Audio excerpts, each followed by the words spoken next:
आज के वीडियो का टॉपिक है पैराडॉक्स। अगर मैं आपको सिंपल से सिंपल वर्ड्स में आपको समझाऊं तो पैराडॉक्स दोस्तों एक ऐसी सिचुएशन होती है जो लॉजिकली पॉसिबल होती है, पर दोस्तों उसकी हर एक चीज अपनी दूसरी चीज पे डिपेंडेंट होती है, जिसकी वजह से उसका कोई एंड ही नहीं होता। जैसे मैं आपको एक एग्जांपल के तौर पे अगर पैराडॉक्स बताऊं तो मान लीजिए दोस्तों कि जो ग्रेविटी के सारे लॉज हैं वो आपको पता है और आप किसी भी तरह से पास्ट में चले जाते हो और जो सर आइजैक न्यूटन है जिन्होंने ग्रेविटी को डिस्कवर किया था, आप उनको वो सारे लॉज जाके बता देते हो उनके डिस्कवर करने से पहले। तो यहाँ पे दोस्तों मजा आता है एक पैराडॉक्स की। फिर दोस्तों ग्रेविटी डिस्कवर किसने की है? क्योंकि अगर दोस्तों सर आइजैक न्यूटन को वो ग्रेविटी के लॉज पता चले हैं तो वो आपकी वजह से पता चले हैं। और फिर क्वेश्चन आता है कि फिर आपको कैसे पता चले हैं अगर आपने ही उनको बता दिया है तो यहाँ पे दोस्तों आप देख सकते हैं कि यहाँ पे इसका कोई भी एंड नहीं है और हमें ये पता नहीं लग पाएगा कभी भी कि जो ग्रेविटी की डिस्कवरी है उसका ओरिजिन कहाँ पे था,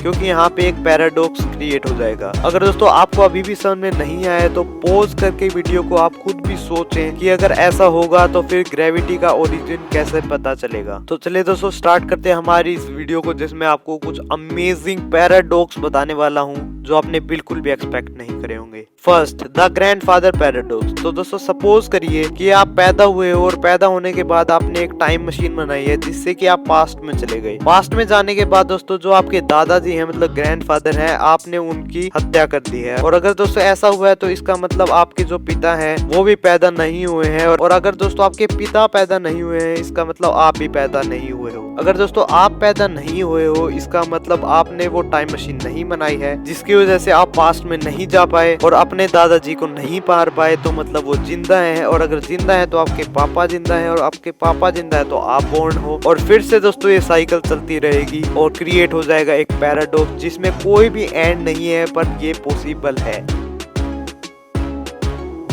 सेकंड, तो दोस्तों ये वाला पैराडॉक्स बहुत ही अमेजिंग और बहुत ही फनी है कि एक सिचुएशन है कि जिसमें आपके पास एक कार्ड है। कार्ड की दो साइड है, एक है साइड ए एक है साइड बी। तो साइड ए पे लिखा हुआ है कि जो साइड बी की स्टेटमेंट है वो बिल्कुल ट्रू है और साइड बी पे लिखा हुआ है कि जो साइड ए की स्टेटमेंट है वो बिल्कुल ही गलत है। तो अगर दोस्तों साइड बी के हम माने तो साइड ए गलत है, और अगर दोस्तों साइड ए गलत है तो साइड बी भी गलत होगी। पर दोस्तों अगर साइड बी गलत होगी तो इसका मतलब साइड ए ठीक है, और साइड ए ठीक है तो मतलब साइड बी भी ठीक है, तो साइड बी ठीक है तो साइड ए गलत होगी। तो ऐसा ही दोस्तों ये पैराडॉक्स बन जाएगा, कुछ भी समझ में नहीं आएगा। सोचते सोचते दोस्तों दिमाग फट जाएगा, पर ये समझ में नहीं आएगा कि इन दोनों का अगर मीनिंग हम लें तो इन दोनों का एंड कहाँ पे होगा, क्योंकि जैसा मैंने आपको बताया इस चीज में दोनों के दोनों एक दूसरे पे डिपेंडेंट है और इसका कोई एंड नहीं है। Third, the dichotomy paradox. तो मान लीजिए दोस्तों कि आप एक सिंपल से पाथ वे पे हैं, मतलब एक सिंपल से स्ट्रीट वे पे हैं, और अगर दोस्तों आपको स्ट्रीट वे के आखिर में पहुंचना है तो आपको पहले उसका आधा रास्ता पार करना पड़ेगा, मतलब हाफ 1/2। पर अगर दोस्तों आपको उस 1/2 तक पहुंचना है तो उसका भी आपको आधा जाना पड़ेगा, मतलब 1/4। और अगर दोस्तों आपको उसके 1/4 तक पहुंचना है तो आपको 1/16 रास्ते तक पहुंचना पड़ेगा। और अगर दोस्तों आपको 1/16 तक पहुंचना है तो आपको 1/32 तक पहुंचना पड़ेगा। और अगर दोस्तों आपको 1/32 वाले पाथ तक पहुंचना है तो आपको पहले 1/64 वाला जो पार्ट है वहां तक आपको पहुंचना पड़ेगा। और ऐसे ही दोस्तों आपको हर एक डिस्टेंस का आधा करते करते करते करते जाना ही पड़ेगा, क्योंकि दोस्तों हमें नहीं पता है कि कितने नंबर्स होते हैं और उनका एंड कहाँ पे होता है। तो यहाँ पे हो जाता है दोस्तों पैराडॉक्स, जो कि पॉसिबल है पर वहाँ पे इसका कोई एंड नहीं है। फोर्थ, तो दोस्तों जो हेटेरोलॉजिकल वर्ड होता है उसका मीनिंग होता है कि एक ऐसी चीज जो खुद को डिस्क्राइब नहीं करती। तो दोस्तों क्या हेटेरोलॉजिकल जो वर्ड है वो खुद को डिस्क्राइब करता है या नहीं? अगर दोस्तों हेटेरोलॉजिकल का ये मीनिंग होता है इसका मतलब तो वो खुद को डिस्क्राइब नहीं करता, और अगर दोस्तों वो खुद को डिस्क्राइब नहीं करता तो इसका मतलब इसका ये मीनिंग नहीं है, और अगर इसका मीनिंग ये नहीं है तो इसका मतलब वो खुद को डिस्क्राइब करता है, और डिस्क्राइब करता है तो ये मीनिंग हुआ, और ये मीनिंग है तो मतलब वो खुद को नहीं करता है डिस्क्राइब। तो ऐसे दोस्तों ये पैराडॉक्स बन जाएगा जहाँ पे हमें ये पता नहीं चलेगा कि जो हेटेरोलॉजिकल वर्ड है वो खुद को डिस्क्राइब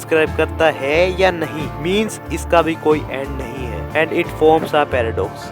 फिफ्थ, तो दोस्तों ये है एक नंबर्स का पैराडॉक्स तो दोस्तों हर एक नंबर के पास एक खुद की खूबी होती है, मतलब एक इंटरेस्टिंग नंबर होता है। जैसे 1 is the first non zero number, मतलब वो जीरो के बाद आने वाला पहला नंबर है। और second is the smallest prime, third is the first odd prime, fourth is the smallest composite. तो ऐसे दोस्तों हर एक नंबर के इनफाइनाइट तक इंटरेस्टिंग चीजें हैं। और अगर दोस्तों आपने बहुत ही ज्यादा मेहनत लगा के आखिर में आपने एक ऐसा नंबर निकाल लिया जो कि इंटरेस्टिंग नहीं है, तो वो भी एक इंटरेस्टिंग हो जाएगा, क्योंकि वो पहला एक ऐसा नंबर है जो कि इंटरेस्टिंग है। तो ऐसा दोस्तों नंबर इंटरेस्टिंग होते ही रहेंगे, ऐसा कोई भी नंबर नहीं है जो कि इंटरेस्टिंग नहीं है, उसके अंदर कुछ ना कुछ तो इंटरेस्टिंग बात होगी। इसको दोस्तों द इंटरेस्टिंग नंबर पैराडॉक्स के नाम से जाना जाता है। एंड बाय द वे दोस्तों, जो मैंने आपको स्टार्टिंग में एग्जांपल देने के लिए पैराडॉक्स बताया था, उस पैराडॉक्स को बोलते हैं द बूटस्ट्रैप पैराडॉक्स। तो आज की वीडियो में बस इतना है दोस्तों। होप करता हूँ कि आपको मेरी वीडियो में मजे आए होंगे, अगर आपका सर नहीं घूमा होगा तो। और अगर दोस्तों ऐसे ही आपको अमेजिंग वीडियोस देखनी है तो सब्सक्राइब करिए और कमेंट जरूर करना कि आपको मेरी वीडियो कैसी लगी है। एंड अच्छी लगी हो तो लाइक कर देना। तो मिलते हैं दोस्तों मेरी अगली वीडियो में, तब तक के लिए दोस्तों बाय।